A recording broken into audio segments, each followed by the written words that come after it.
précédemment dans Robots géants et petites culottes. Ainsi, à ce stade de notre voyage dans le temps, nous avons vu plusieurs éléments qui sont susceptibles d'expliquer les raisons du succès inattendu et surprenant de cette vague animée nippone qui faisait tout sauf brosser dans le sens du poil les codes établis et attendus dans ce secteur du divertissement. Pourtant, des décennies plus tard, nous savons bien sûr que l'âge d'or de ces animés sur les chaînes de télé françaises est révolu depuis longtemps, et au prochain épisode, nous nous pencherons sur les premiers grains de sable qui allaient insidieusement, mais inévitablement, commencer à endommager les engrenages de cette invasion pacifique.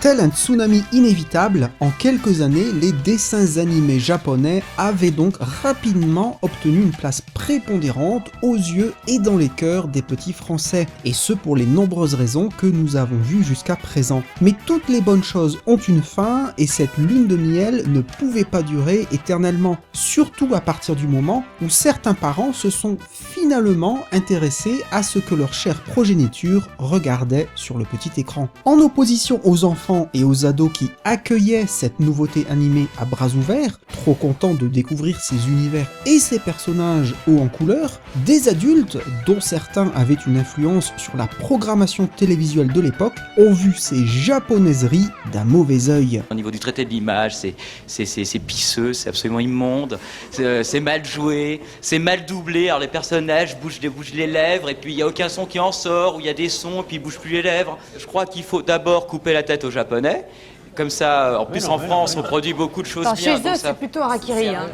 Mais alors, qu'est-ce qui leur défrisa les moustaches et défit leur mise en pli au point de créer de véritables polémiques et d'amorcer le début de la fin? De nos jours, nous pouvons identifier au moins deux éléments bien distincts qui allaient mettre du vinaigre dans le vin. Ces deux facteurs étaient soit absents des dessins animés européens et américains précédant cette vague d'animés japonais, soit étaient tout de même présents mais n'apparaissaient pas sous la même forme, passant alors quasiment inaperçus aux yeux de l'entité parentale. Ces deux points d'achoppement, ce sont les idées de violence, Ken, survivant de l'enfer, Ken, souvent croise le fer, Ken, dans le chaos des esprits, Ken, contre les fous, les bandits, et de sexualité. En effet, encore aujourd'hui, dans les souvenirs de beaucoup, les dessins animés japonais gardent une aura de suspicion, quelque chose dont il faut se méfier.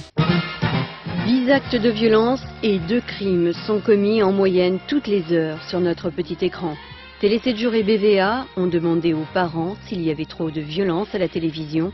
À une large majorité, 85% d'entre eux ont répondu oui. On note que c'est la violence qui n'est pas légitime, qui n'est pas normale, qui choque les gens à juste titre, à savoir celle excessive qu'on peut trouver dans les séries américaines et encore plus excessive dans les dessins animés. Mais où est-ce qu'on est ici? On est descendu dans un endroit tranquille pour te régler ton compte. Tu as trop gagné. Oh, mais si vous continuez à être aussi brutal, vous allez perdre un client. La violence dans les journaux télévisés n'est pratiquement pas mise en cause. C'est vraiment la violence gratuite et inutile qui est mise en cause et la plus pernicieuse, donc celle qui peut toucher les jeunes. Encore une fois, c'est pourquoi nous avons interrogé les parents. Et ce qui est intéressant de noter, c'est que 58% d'entre eux considèrent qu'il y a trop de violence dans les dessins animés. Attention, écarte-toi!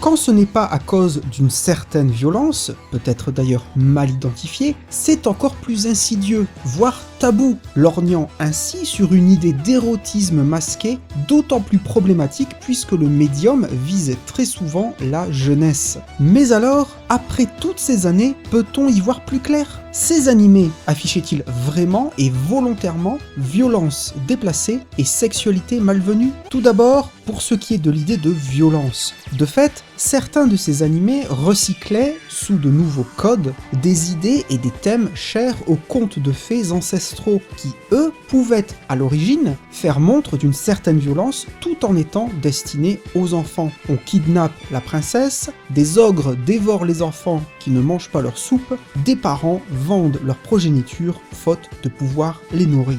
Par exemple, le roman originel de Heidi, écrit par Johanna Spyri, est empreint d'une certaine morale catholique, et Heidi y est dépeinte comme une petite sainte qui souffre en silence. Pour autant, dans le dessin animé éponyme, le message a été subtilement laïcisé. La petite sainte se bat contre l'adversité, et lorsque son ami retrouve l'usage de ses jambes, ce n'est plus par la grâce d'un sacrifice, mais plutôt le résultat de la sincérité de l'héroïne. L'adaptation nippone a donc réinterprété la morale d'origine pour en faire quelque chose de très contemporain, débarrassé de morale religieuse, quelque chose qui ainsi va parler de manière plus directe au spectateur. La violence morale est donc présente, elle est transposée et découle de quelque chose de bien plus ancien. Alors que nombre de parents voient une violence inacceptable dans les combats de Dragon Ball, des Chevaliers du Zodiaque et autres Ken le Survivant, elle est en réalité bien davantage dans Rémi sans famille et Heidi qui sont en prise à l'arbitraire des adultes.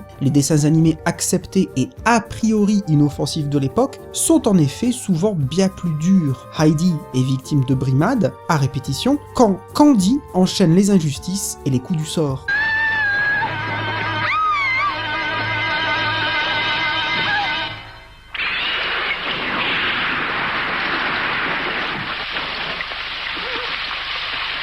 Que dire de Rémi, vendu à un homme à qui la police empêche de faire des représentations pour se nourrir ? Pour Jérôme Barberin, Rémi n'était qu'un enfant abandonné. Ce n'est pas notre fils, disait-il. On ne peut pas s'offrir le luxe de nourrir une bouche de plus. On peut même retrouver cette violence dans Maya l'abeille, chez qui la mort rôde toujours. Dessin animé animalier pour enfants et apparemment inoffensif, le contexte y est souvent dramatique, que ce soit la menace d'un incendie qui déclenche un véritable holocauste, ou encore l'araignée Tekla qui capture des enfants et argumente qu'elle doit bien se nourrir, à moins que Maya ne se sacrifie. Il y a alors une dimension presque cannibale, puisque les animaux y sont humanisés. Autrement dit, la violence est donc bel et bien présente dans certains animés, mais pas forcément là où la voyaient les observateurs adultes. Mais elle a un bébé à la maison! Et alors, parce qu'elle a un bébé à la maison, moi je dois crever de faim? T'as quelqu'un d'autre à m'offrir? Pour prendre un exemple très célèbre, le cas de Tom et Jerry. La violence y est omniprésente, constante, mais personne chez nous ne s'est élevé contre ce classique du cartoon américain, car cela serait apparu comme absurde. Cette violence y étant complètement déconnectée de la réalité et exagérée. Mais celle de Ken le Survivant, qui a fait tant parler d'elle, n'est en réalité guère différente. C'est très répétitif, attendu, codifié, prend place dans un univers inexistant, et il est donc difficile d'imaginer les spectateurs faire des amalgames avec la réalité. N'oublions pas que dans Ken le Survivant, ce sont toujours des affreux qui meurent dans une débauche d'effets grotesques, le tout enrobé d'un doublage français ridicule. Tu perds ton temps! C'est ce que tu crois, gros lard! J'ai une petite surprise!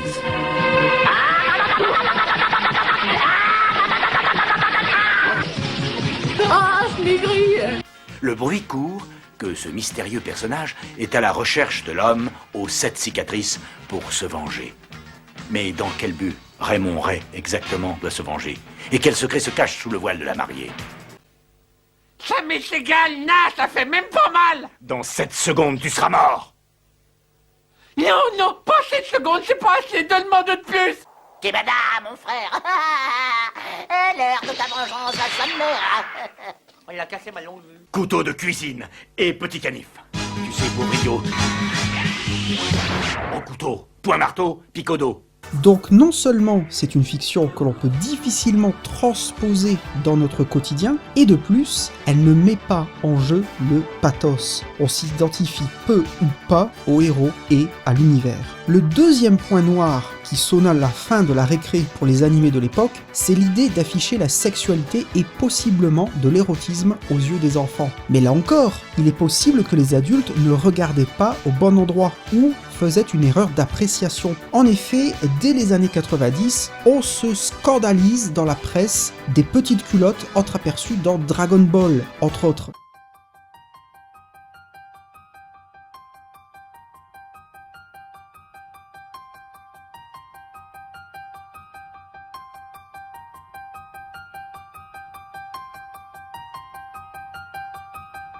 Mais cette question de la sexualité était en réalité présente depuis longtemps, et elle est moins dans les petites culottes affichées ici ou là que dans les figures ambiguës ou androgynes, souvent passées inaperçues aux yeux des adultes, et pourtant plus subversives, ou en tout cas en avance sur leur temps. Avec Princess Saphir, apparu en France en 1974, et d'ailleurs initialement diffusé sous le titre de Prince Saphir, son créateur, Osamu Tezuka, voulait offrir de nouveaux modèles aux filles et aux garçons. L'idée que finalement, peu importe votre genre, tout le monde peut être un héros. L'excellent accueil qu'a reçu l'anime en France n'est peut-être pas étranger à cela. On retrouvera par la suite cette confusion des genres dans de nombreux dessins animés, par exemple dans La Bataille des planètes avec le méchant Hermaphrodite, qui sera d'ailleurs fait femme dans la version américaine diffusée en France. L'érotisme est d'ailleurs également plutôt à retrouver chez les sylvidres d'Albator, ces étranges femmes plantes qui subjuguent les hommes, plutôt que dans un gag éclair chez Jeanne et Serge,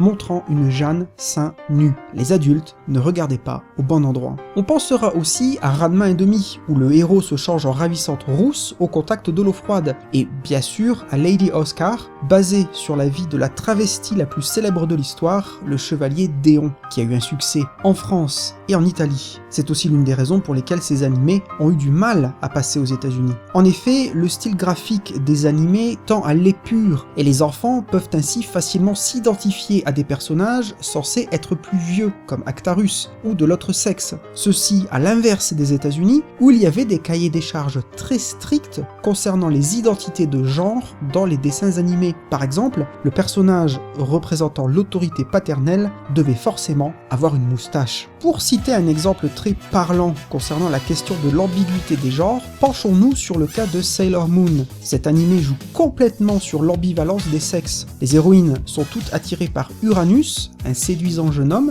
qui s'avère être une fille. Sailor Moon passe très tôt en France par rapport au reste du monde. On est en 1993 dans le Club Dorothée, et à l'époque, il ne déchaîne pas de critiques particulières. Mais les modifications sont nombreuses. Sailor Uranus est alors appelé Frédéric lorsqu'il est en civil, mais devient quand même une fille lorsqu'il se transforme. Au passage, on pourra mentionner un exemple beaucoup plus récent concernant la frilosité occidentale d'avoir comme personnage d'animé des héros à la sexualité mal définie ou incertaine. En 2018, alors qu'un remake des fameux Chevaliers du Zodiaque est annoncé chez Netflix, une compagnie américaine, Shun, le chevalier Andromède, qui apparaissait dans la série japonaise d'origine comme un jeune homme quelque peu efféminé ou à tout le moins très sensible pour un chevalier, se voit changer en femme dans la version américaine. Cela a pu laisser plus d'un fan perplexe, puisque la sexualité originelle floue du personnage lui apportait une certaine dimension et venait enrichir sa personnalité, en laissant planer un doute sur lui pendant toute la série.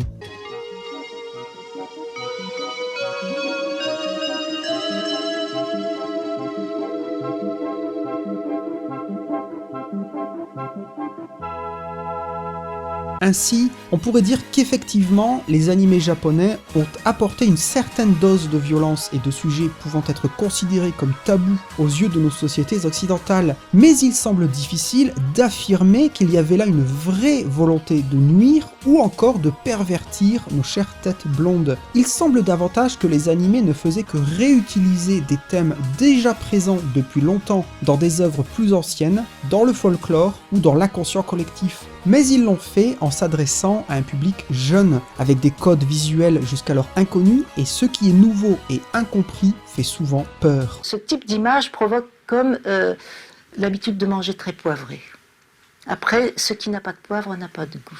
Là où les enfants voyaient une petite culotte, ils y voyaient un gag ridicule et amusant. Les adultes y voyaient de l'érotisme caché. Lorsque Ken terrassait ses adversaires, les enfants y voyaient un justicier punissant les méchants, les adultes y voyaient une violence perverse. Exemple édifiant et parlant, avec ce que les traducteurs et auteurs de la version française de Goldorak, Michel Gatineau et Jeanne Val, qui doublaient d'ailleurs respectivement les voix de Procyon et Vénusien, ils nous racontent dans un article intitulé Goldoraquette du magazine Lui, paru en mars 1979. Nous avons, volontairement, rejeté tout ce qui pouvait rappeler les armes effrayantes découvertes aujourd'hui par la technologie militaire. Nous avions tous un point commun, un anti-militarisme forcené. Cela a donné fulgure au point, foudre au point, évocation jupitérienne, planetogire, raccourci de planétaire et autogire, autolargue, cornofulgure, astéro-H. Quand je pense que l'on m'a reproché d'étaler trop de violence avec ce feuilleton. La vraie violence, c'est le western, quand des hommes tuent d'autres hommes. Là, ce sont des robots qui se détruisent, s'en vont en pièces détachées. Si projeter sa machine à laver le linge contre sa machine à laver la vaisselle est un acte de violence, alors là, oui, Goldorak est violent. Je suis peut-être le seul que cette idée amuse, mais je comprends très bien que l'on puisse avoir le culte des machines et des gadgets. Ils sont le symbole, aujourd'hui, de la réussite sociale.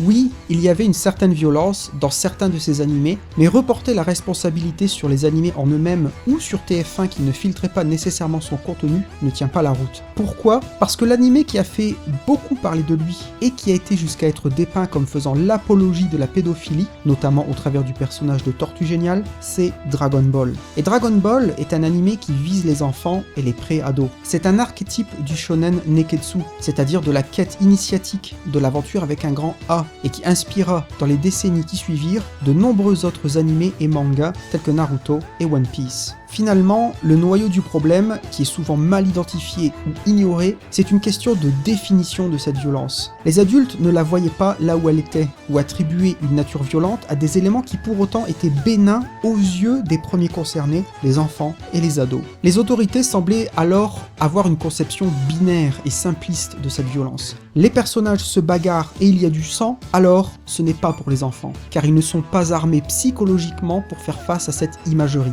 sauf qu'ils l'étaient. Les enfants sont autant armés que les adultes pour reconnaître une fiction complètement déconnectée de la réalité. Quel adulte est devenu violent parce que dans sa tendre enfance, il regardait Dragon Ball ou Ken le Survivant ? Quel adulte est devenu un pervers sexuel parce que dans sa jeunesse, il regardait Jeanne et Serge ou qu'il a vu la culotte de Bulma quand il avait 8 ans ? Pour toutes leurs qualités, les animés avaient donc un talon d'Achille. Ils véhiculaient en leur sein une dichotomie inhérente par rapport à des adultes occidentaux mal informés et qui n'ont pas cherché à vraiment comprendre et à s'interroger. Ils étaient peut-être trop avant-gardistes pour l'époque, ou leurs créateurs étaient peut-être trop candides face à la réception qu'ils recevraient des parents. Les animés ne pouvaient parler que presque exclusivement aux jeunes de l'époque, à un moment de leur vie où ils se posaient beaucoup de questions et où ils n'obtenaient que des réponses très conventionnelles de la part des adultes quand ils en obtenaient. Ce n'est donc pas étonnant que les animés aient eu autant de succès auprès des jeunes, tout en ayant été aussi mal compris par les adultes. Alors, maintenant que les graines de la discorde ont été identifiées, il va être temps de voir comment, dans les faits, la vague animée a pris fin, sous quelle influence, et comment on a assisté à leur quasi-disparition du petit écran. Mais ceci est une histoire pour un prochain épisode.